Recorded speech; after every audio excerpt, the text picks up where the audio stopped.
Huzzah, good folk, and welcome to what will be the final chapter of the tale of Eric the Unready. I am, of course, your humble bard Starman, and I will guide you through this final epic chapter.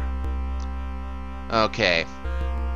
Are you getting sick of me doing those big grand openings yet? I hope not. Of course, this is the last chapter, so I won't be doing any big, more epic grand openings for this game. Because we are at the point of no return. We are at the Black Gate. And now it is time for us to use the various silly random items that we have been gathering all this time to try and deal with all this. But first, we must get the candygram. Okay, you start toward the skeleton, but your feet get mired in the sticky black goo. Somehow you manage to stagger back to your starting point before you become completely stuck. Okay, we can't quite get to that yet. But thankfully, we have everything we need to deal with the collection of random items here on the Black Gate. Now, how are we supposed to do with this sticky black tar? Attack tar with pitchfork. You plunge the pitchfork into the tar, bend your knees, and give it a good heave. The tar flies over your shoulder, wrenching the pitchfork from your hands as it goes. You hear a splat and a roar and you turn around just in time to see an enraged, tar-covered twelephant lumbering out of sight. What's a twelephant? Well, it's one bigger than an elephant. And now we must cut the lightning with the bolt cutters. Might help if I spelled lightning properly.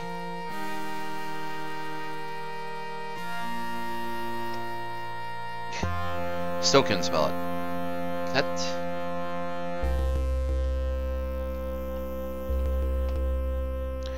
As you approach the gate, the huge bird flies at you, talons extended and wings flapping in your face.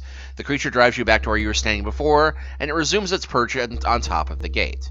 Okay, actually, first you must attack bird with crowbar. It's a big raven. We hit it with a crowbar. The crow strikes at you again, but the magic crowbar intercepts the slashing talons. The bird's claws involuntarily close around the bar, and the weight of it pulls him to the ground. Flapping his wings furiously, he manages to take off again, but he can only get a few feet into the air. Hopping and fluttering, he disappears slowly to the northwest, where suddenly a magic causeway appears, swallows him up, and disappears again. Now, cut bolt with bolt cutters. Unnerved by the unceasing scrutiny of the black eye, you forget exactly what it was you started out to do. Okay, we have to deal with that one first. So, put stake on eye. You slap the stake on the black eye. Moments later, the stake falls to the ground and vanishes. When you look up, you notice that the eye has also disappeared. Now, cut bolt with bolt cutters. The cutters slice through the lightning bolt like a hot knife through butter. There's a sudden flash and a clap of thunder, and not only has the bolt disappeared, but the bolt cutters are gone as well. Okay, get candygram. Okay, look at skeleton. The skeleton at one time belonged to a very dedicated delivery boy. Look at candygram. It's a bright red heart-shaped box that has the word candygram written across it. Underneath the logo, there's some fine print. Read fine print. Knowing in your heart that only geeks read fine print, you nevertheless look at the small words. Warning! The Surgeon General of Tourists has determined that this package contains massive explosive charges that will instantly kill whoever opens it. Therefore, it should not be advertised in magazines nor sold to minors, although the government will continue to subsidize its manufacture in the county of North Carolina. Alright. And just for the heck of it, we'll go ahead and save the day here. We'll save the game here. We're going to save the day later. Open candygram. Usually when people speak of death by chocolate, they're thinking of a slow, lingering, very pleasant experience. This is nothing like that. Having 10 pounds of highly explosive chocolate blow up in your face turns out to be a very fast and very gooey way to die. You have failed. Let's undo that. And now, turn moon with wrench. Because it is a crescent moon, well, not quite. I think that's more gibbous than crescent, but anyway, we can turn the moon with the wrench. You give the crescent moon a little twist. It slides into alignment with the stars, and the gate swings open. Suddenly, a rush of ghostly shapes stream past you. You are knocked to the ground until the gray whirlwind passes. When you get up, you see the Wicked Witch standing in front of you. "At last!" she cries in triumph. "Those gates were sealed 5,000 years ago by the great wizard Bellsnout.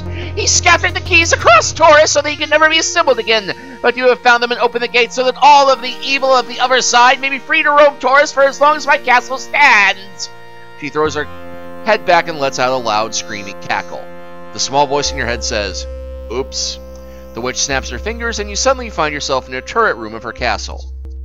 The turret is cluttered with all kinds of occult paraphernalia. An open spellbook lies on the table, flanked by a crystal ball and hourglass. On the wall you see a skull, a stuffed owl, a jar containing some eyeballs, and several jars of God's knows what. A full-length mirror adorns the far wall. "Finally we meet, Eric. You have caused me much trouble this past week. Perhaps now I can return the favor. Much as I would like to, however, I cannot attend to you in person. The wedding of your precious Lorealle is due to start at 11, and I still have some final preparations to complete. Who would have thought that a simple half-hour ceremony would require so much work?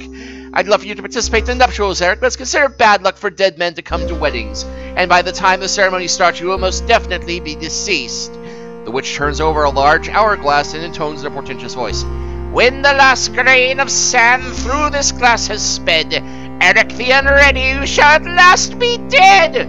Her normal voice returns, and she adds, "I'd say we're talking maybe 10 minutes here." She then cackles a few times and then leaves. Well, thankfully this is ludicrously easy to deal with. You set the hourglass on its side. The stand stops draining and the curse is temporarily foiled. And again, this next puzzle, it just comes down to the good old adventuring habit of trying everything you can with everything in the room. So you're going to get the eyeballs. You take the eyeballs from the jar. Look at eyeballs. These are presumably the gruesome ingredients for witch's brew too horrible to contemplate. Look at skull.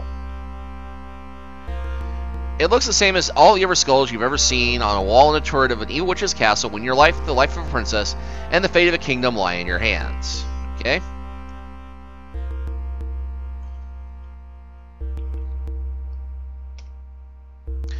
You put the eyeballs into the skull. They instantly light up and the mirror turns opaque. And let's try and break the mirror. Are you crazy? You'd have so many years of bad luck they wouldn't fit in one lifetime. That means you'd have to serve them concurrently. And everybody knows that bad luck on top of bad luck isn't just bad luck times 2, it's bad luck squared. All in all, it's just too great a price to pay for the pleasure of seeing all that glass hit the ground and hearing a really cool sound effect. Okay.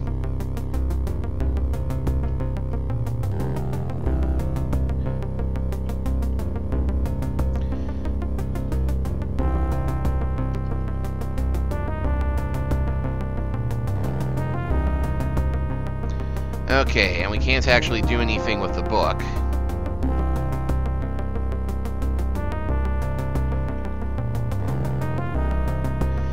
Talk to mirror. Doesn't it strike you that talking to a mirror is just a little bit strange? Well, actually, the next word thing we have to do is hoot. The mirror goes dark and you hear a ghostly voice. "I am the spirit of the mirror. He who would enter my realm must first show me he can see things as I do." The voice fades and some symbols appear on the mirror. "I am the spirit of the mirror. He who would enter my realm must first show me he can see things as I do." Just said that. What is your response? XI plus XI. Well, XI in Roman numerals is 9, so 9 plus 9 is 18, which would be XVIII, but in order to show things to the mirror, they must be in reverse, so IIIVX.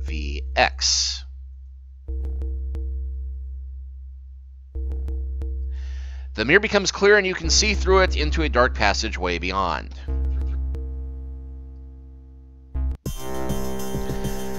Passageway. This is a secret passageway that runs between the turret and the witch's bedroom. The only thing you can make out here is a chain that is hooked to the ceiling and runs through a hole in the floor. Okay, we'll go ahead and save the game here real quick. Because one of the funny things we can do here is watch the wedding and see what happens if we do nothing.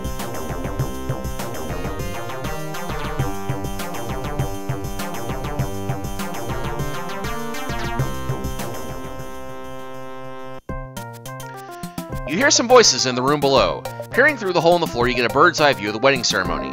A cheer goes up as the Great Hall starts to fill with the most bizarre creatures you've ever seen. Eye stalks, tentacles, and external gills, and other organs are randomly distributed among them as if the guests had been created in a gigantic explosion of body parts factory. After a few moments, the beast enters and drags Lorealle down the aisle to stand in front of the minister. She still looks beautiful, despite her week in captivity. She is dressed in a pure white gown, and the whistle of Illyrium still hangs around her throat. As the beaming witch looks on, the minister clears his throat and says, "Dearly beloved, we are gathered here today to witness the bondage of Lorealle to the beast." The minister scratches his horn with one of his fins, and then continues reading the words of the ceremony. The minister looks up and says, "Who giveth this woman to the beast?" "I do," says the witch, handing him a bill of sale. "Ah, the Hag of Honor." He examines the document, then he pockets it and continues with the ceremony. The minister says, "I call now for the mooning of the bride." All the guests turn around and bare their backsides at Lorealle. This turns out to be less grotesque than you might imagine, as the parts revealed are far less disgusting than the part you've already seen. The minister resumes the ritual. Now for the examination of the groom, to determine if he is indeed wearing something cold, something red, something mangled, something dead. A creature shuffles forward and rummages around inside the beast's pants. After a while, it nods and retreats to its place. At the back of the hall, a goat wanders into the room. Alarmed by the smell, it retreats again. The minister doesn't notice anything and continues with the service. Let us proceed to the exhumation of the groom's great-grandparents. This is obviously the part of the ceremony that the younger guests look forward to the most. Brandishing shovels and pickaxes, they rush out the back of the hall, and then return moments later, each waving a grisly object best left undescribed. Do you, beast, take Lorealle to be your chattel to do with exactly as you please without regard to her dignity, health, or personal safety? The beast says, "Roger that." "Excellent," the minister continues.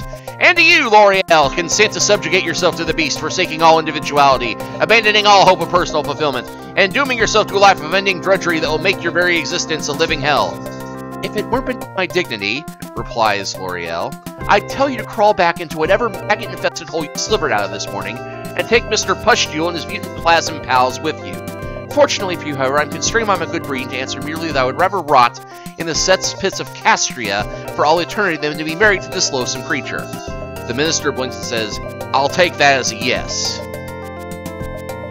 The minister says, "May I have the manacles, please?" There is a brief moment of tension as the best man fumbles around looking for the manacles. Finally, he locates them in a fold of skin under his center armpit. He passes them to the minister, and everybody breathes a collective sigh of relief. The minister tucks the manacles in his pocket and continues. Time now for the traditional beheading of the best man. Someone produces a large broadaxe, and the beast's top lops off the head of the creature standing nearest him. There is a smattering of applause as the ceremony continues. If there be any creature present who knows of any reason why these two should not wed, let him speak now or forever be forced to gossip about it behind their backs. The witch glares around the room as if daring someone to object. The minister produces the manacles from his pocket and hands them to the beast. Then, by the power vested in me by virtue of a fancy certificate I ordered through the mail, I now pronounce you beast and beastess. You may manacle the bride. A cheer goes up from the guests, but at that very instant, Lorealle leaps into the crowd and seizes a dagger. She rushes at the beast and plunges the weapon into his chest. The beast slumps to the ground, and the witch screams in fury. She conjures a fireball out of the air and flings it at Lorealle, killing her instantly. As Lorealle slowly falls, so does your heart. For you know you have failed her in her time of need. You have failed. Yeah, but she is one badass warrior princess. Damn. Of course, now we have to get onto the task of saving her. Although it seems like she's perfectly capable of saving herself, but we would like for her to get out of this alive. And us too, for that matter. The witch's bedroom looks as if it belongs to a little girl. An innocent-looking teddy bear sits on the bed, and everything seems to be three-quarter size. You see a small broomstick here, and nearby is a dressing table that stands against one wall. A closed window is set into the west wall, and the secret passageway leads back to the east. On the table, you see some makeup. Get makeup. Read makeup. It's a pot of green makeup that says on the label, "Warning, while it has been demonstrated that this product will eat through any known metal within 30 minutes, it is perfectly safe for personal use if used as directed. To apply, first seal your face with several layers of wax. Make sure you are wearing insulated gloves. If the makeup comes in contact with your eyes, flush immediately with cold water, and then buy a white cane and a pair of dark glasses. If the product comes into direct contact with your skin, we recommend immediate amputation of the affected area. If you have any complaints about our products, call 1-800-747-7633. Operators are standing by." Okay, let's try that. Call 1-800-747-7633. You heard a disembodied voice say, "To successfully complete a call, you must use the correct number of the party you wish to reach. If you need further assistance, please consult your user's manual, as we never have operators standing by. Thank you for using GodsNet." Okay, and just for the heck of it, wear makeup. You slather a generous portion on your face, and within seconds you're doing a splendid imitation of the skull you found in the turret. You are dead. Okay, we will undo that, of course.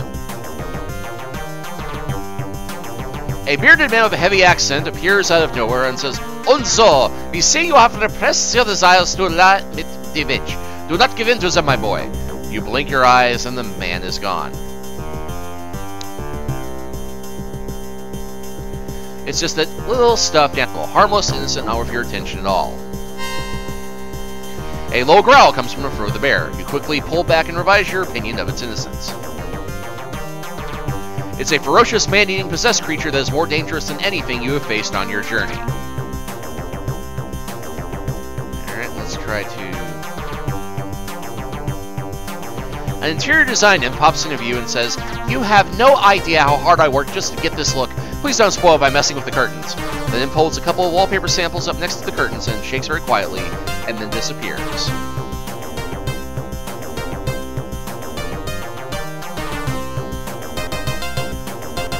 And we will ride the broomstick. You hop on the broom, which immediately flies you into the air, swirling and looping and bucking like an untamed horse. Suddenly, the broom sails out the open window, and you find yourself conducting aerial maneuvers several hundred feet above the ground. You somehow manage to hang on, and after a while, you fly through a small window and get dumped off the room into the floor of a small, dark room. Crawl space. This is a small crawl space below the Great Hall. There's a trapdoor in the ceiling and a small window in the west wall. You see a broomstick here. Your score has just gone up by 15. Alright, now I'm going off of my list of fun things to try and do here. And we will actually need to go back for a bit, but we'll go ahead and save the game here.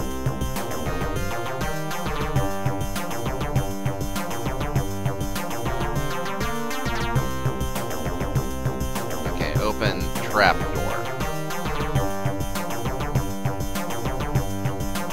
Okay, you wriggle up through the trapdoor and get a face full of gooey white stuff.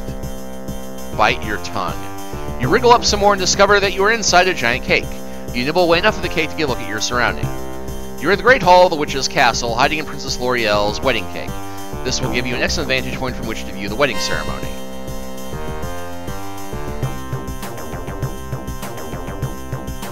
Yeah, touch cake. Careful now, you don't want to have the whole thing collapse on your head.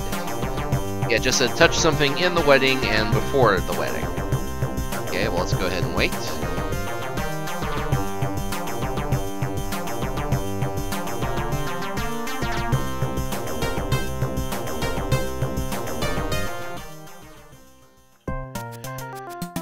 And as before, now let's touch the cake.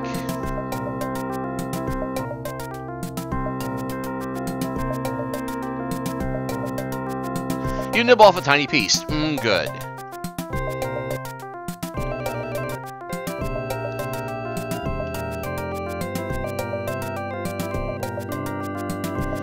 How can you think of something like this, like that at a time like this? Okay, that was a stupid question, but Fud is scheduled to die at any moment. Aren't you more than eager to get back and save his life than to stay here and get it on with Lorealle? Okay, another stupid question. Look, here's what we'll do. I'll close my eyes for 10 seconds, and you can do whatever you want with Lorealle. But then we've really got to get going. Okay, here goes. Okay, I'm back. I hope you had a good time. Now let's finish up with the rest of the game. And the same joke, but for that kind of action, you should really be looking into the spellcasting series of games.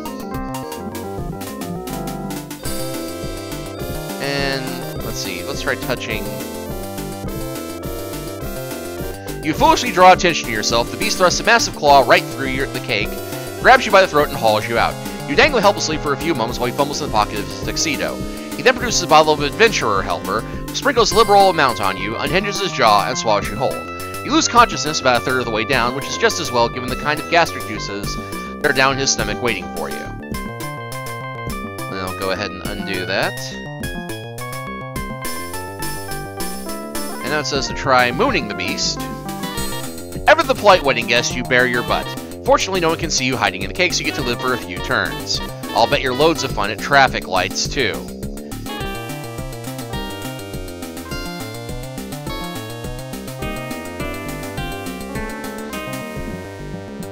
Yeah, and we do the same thing with Lorealle, get much the same response.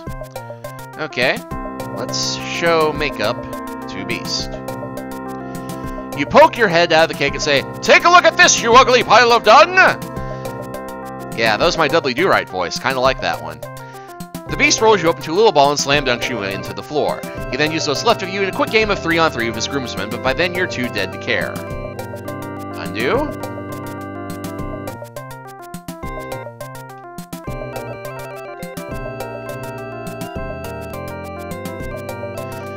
You burst from the cake. The beast grabs you by the legs and makes a wish. Ouch.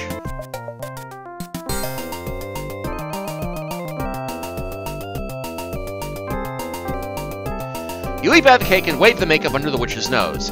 This gets her attention long enough for you to turn her to turn you into a slime wig and throw you against the wall, splattering your guts all over Lorealle's pretty white gown. You have failed. And makeup to Minister. You poke your head out of the cake and say, "Pardon me for interrupting, but would you bless this for me?" The Minister says certainly. He waves his hands over your offering in a complicated pattern, but suddenly you find that you are holding a deadly Piranhasaurus, the second most deadly creature animal on Taurus. The creature quickly munches his way up your arm and into your chest.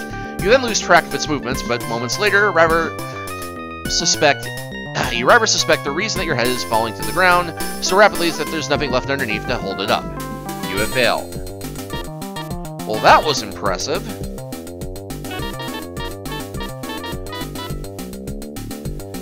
And just for the heck of it,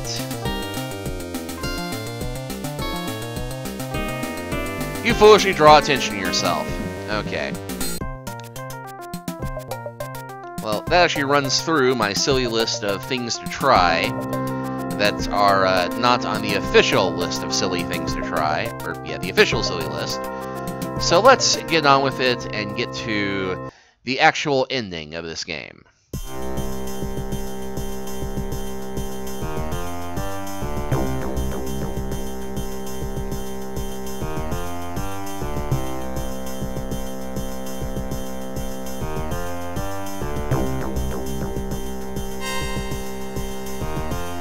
Taking us a couple of tries there, but we need to get back to the bedroom.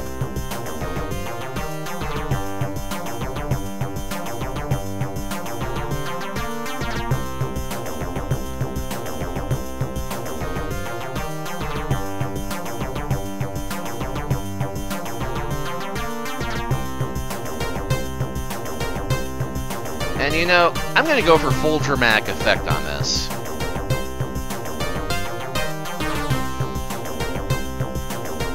Save on this one in case I mess it up.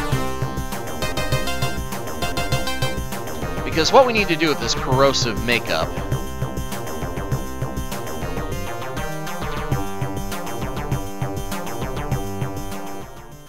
whoops! I meant 10:55, not 1055 minutes, but let's go with this one. You hear some noises in the room below. Peering through the hole in the floor, you get a bird's eye view of the wedding ceremony. Okay. I thought it was actually going to have us wait the whole time. Do you wish to continue waiting? No. Okay, let's undo that. Okay.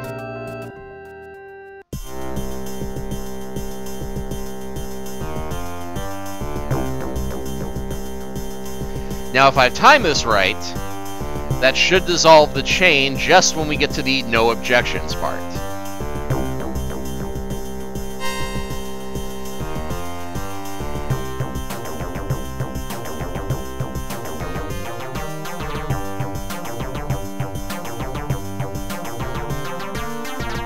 Alright, open trapdoor. And up.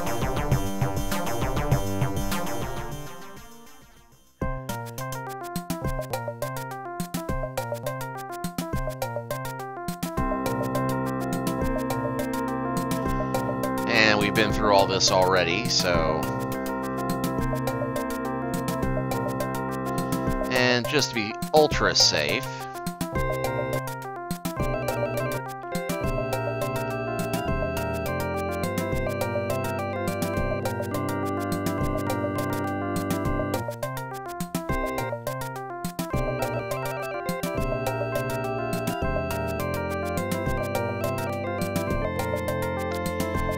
didn't get to the just object part, but still, mission accomplished. Suddenly, the chandelier plummets down from the ceiling. It scores a direct hit on the beast and deals Lorealle a glancing blow. The beast falls to the ground, dead. Lorealle falls as well, but she doesn't appear to be seriously wounded. The room erupts in chaos. Chaos is what you know best. You burst forth from the cake and cry, "Be jabbers! You!" The witch screams. Her goons close in around you. "Stay back!" she commands. "I want to kill him myself!" She pauses and strokes her chin. "But how to do it? These things must be done delicately." It is a moment frozen in time. Everyone in the crowd is staring either at you or the fallen body of the beast. The lovely Lorealle has fainted once again. The witch appears to be coming to some kind of a decision. Okay. We'll go ahead and save right here. Let's talk to the witch. "Say, nice lips." "It's too late for flattery, Eric, although I do appreciate the compliment." "Would you like to go out with me next month?" "Why, I'd love to. I've never been out with someone I've killed before." "Oh, is this the beast wedding? Silly me, I'm looking for the Baptiste wedding." "Oh, you need to take a left out of the Great Hall, then take a hard right. Then you need to go through the first door on the left. You can't miss it, except, of course, you'll be dead by then." "What do you say I forget this whole thing? You let me off with a stern reprimand." "That's awfully kind of you, Eric, but I don't recall giving you any choice in the matter." "The transmission on your broom is acting up. I'd look into it if I were you." "Is that what the problem was? I thought it was the clutch." Enough chatter. I'm ready to swing in action. Although we will not get a chance to swing in action because the witch finally gets an inspiration. She casts a spell that puts your skin on the inside of your body and the internal organs on the outside. Then, as if dissatisfied this won't bring on you quickly enough, she yells to the crowd, "Lunchtime!" You have failed.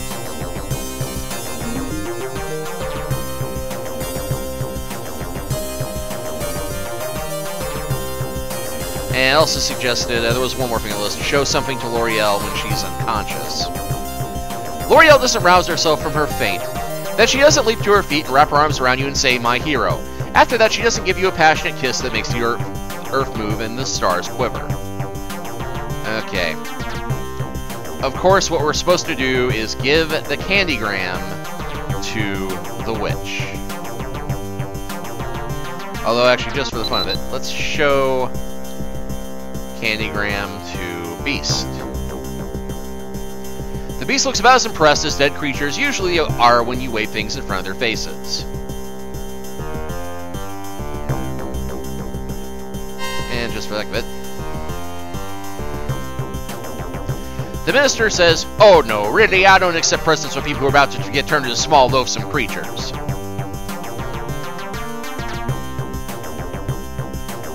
Of course, what we really need to do... "A candygram? For me? How thoughtful of you!" "Thanks," he replied. "You might want to read the fine print before you open it." "Oh, don't be silly. Only geeks read fine print." She opens the box and 10 pounds of highly explosive chocolate detonates in her face. "I'm melting!" she screams while trying to lick the gooey stuff from her chin. "Who'd have thought my lovely wickedness could be destroyed by some caramel creams?" She suddenly disappears in a puff of smoke, and you hear her low rumble as the castle starts to shake.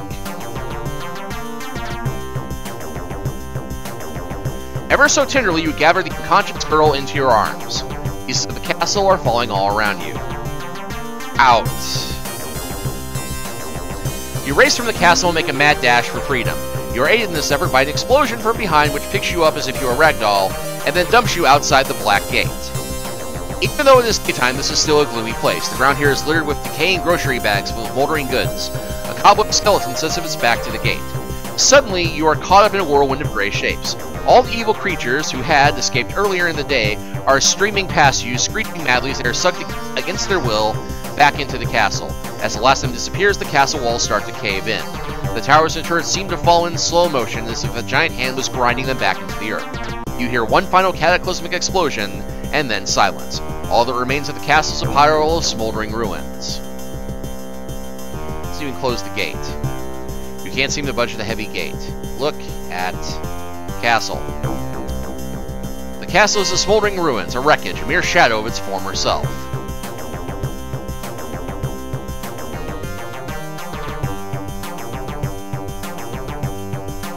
You scan the horizon for the mighty Pegasus. After a while, you scan it again. Eventually, you see a small dot in the eastern sky. It grows larger and larger until suddenly it is upon you, landing in a flurry of wings and feathers. To your surprise, a large duck has appeared. "Where's Pegasus?" you ask. "Lunch break," replies Duck. "I'm covering for him." "Well, are you getting on or not?" Let's talk to Duck. "Thanks for coming. Of all the black gates and all the fantasy games and all the worlds, I have to get called to this one. I'd rather wait for Pegasus, if you don't mind. If this duck leaves you or not, you'll regret it. Maybe not today, maybe not tomorrow, but soon, and for the rest of your life. I want to stay here and get better acquainted with Lorealle. It doesn't take much to realize that the problems of two little people don't amount to a hill of beans in this crazy world. I think I finally run out of things to say." "Here's looking at you, kid. Just remember, always at Paris." Okay, and now, ride Duck. Your score has just gone up by 50. You've achieved a score of 1,000 out of 1,000 points. But we're not done yet. We still have the ending movie. The magic bird takes off as soon as you are flying, and soon you're flying high over Taurus. Lorealle awakens from her stupor and says, "Eric, I knew you would come." Before you can reply, the duck suddenly starts to lose altitude, and you start descending toward Fudd's castle. The suspense is terrible. I hope it lasts.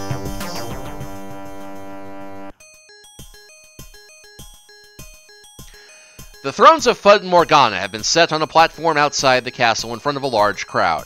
You land just in time to see Fudd's head loll forward. "Father!" cries Lorealle. She leaps through the back of the duck, from the back of the duck and pushes her way through the crowd to the king's side. "Too late!" Morgana cries in triumph. She snatches Fudd's crown and starts to lower it onto Griselda's head. "Wait!" shouts Bud the Wizard. "Prophecy or no prophecy, Lorealle is still next in line for the throne. Before Griselda is crowned queen, Lorealle has the right to invoke the ancient ritual of challenge. What say you, Lorealle? Do you invoke the ritual?" Everyone looks at Lorealle, who is kneeling next to her father. She is holding him in her arms and crying uncontrollably. Bud asks the question again, and she shouts, "Don't you people care that the king has died? He was a good man and a good father. Go ahead and play your games with the crown. I will do a daughter's duty and mourn for my sire." A hush falls over the crowd. "So be it," says Bud into the silence. "You may proceed, Morgana the Black, but it is indeed an ill day for Taurus." Once again, the queen starts to lower the crown onto the head of her daughter. "Of course it is considered bad form to crown a new queen when the old king isn't dead." "Who said that?" Morgana shouts. "I did, you wretch. I, Fudd, your husband, whom you never loved. I, Fudd, the doddering old fool. I, Fudd, your king!" Fudd rises from his throne and stands before Morgana. But how? What about the prophecy?" "The prophecy was correct in every detail. It said that old King Fudd would die. Well, the old Fudd did die. You see before you a new king, a younger king, a king no longer besotted by the evil charms of an evil woman. And my first act as the new king is to banish you and your daughter from the kingdom, and you can take that Sip Sir Pectoral with you too." The crowd cheers as Morgana, Griselda, and Sir Pectoral slink from the platform. "The prophecy also said that the princess who was by my side would inherit the kingdom, and so she shall." Fudd takes Lorealle by the hand and raises her to her feet. "No father could ask for more than the love of his daughter, my child. You have made me a happy man." The two of them hug while the crowd cheers. Then Lorealle whispers in Fudd's ear and the two of them pull apart. "And finally there is the matter of Sir Eric the Unready. No knight has ever withstood such hardship as he. No knight ever pursued a nobler quest. Now then, the traditional reward for the rescue of a princess is her hand in marriage and half the kingdom." Fudd pauses, looks at you, and then continues. "And this is exactly the reward that Sir Eric shall receive. I hereby decree that a year and a day hence from this date, Lorealle and Eric shall be married, and they shall jointly be heirs to the kingdom. Pandemonium erupts. The mob lifts you up into the air, and the people pass you over their heads and deposit you on the platform next to Lorealle. The two of you kiss as more and more people climb up onto the stage. Suddenly, you hear a low, familiar rumble, or a familiar low rumble. Thus did it pass that Sir Eric rescued the Princess Lorealle and became betrothed unto her. Morgana the Black was exiled from the kingdom, and Bud the Wizard returned to his contemplation of the Holy Gridiron. And so endeth the saga of Sir Eric the Unready, Part 1. Alas, or perhaps, thankfully, there was no saga of Sir Eric the Unready, Part 2. For some reason, Legend never got around to it. And, yes, kicked me right back to the DOS prompt. But yeah, we never got a sequel to Eric the Unready 2, so for all we know, they, well, we never got Eric the Unready 2, rather, I should say. We never got a sequel, so Eric and Lorealle lived happily ever after. So there's your ending. Well, I hope that you were as amused watching me play through this classic game as I was playing through it again and taking this walk down memory lane. So until the next adventure, this is Starman signing off, and wishing you all the happy endings you can find. Take care until then.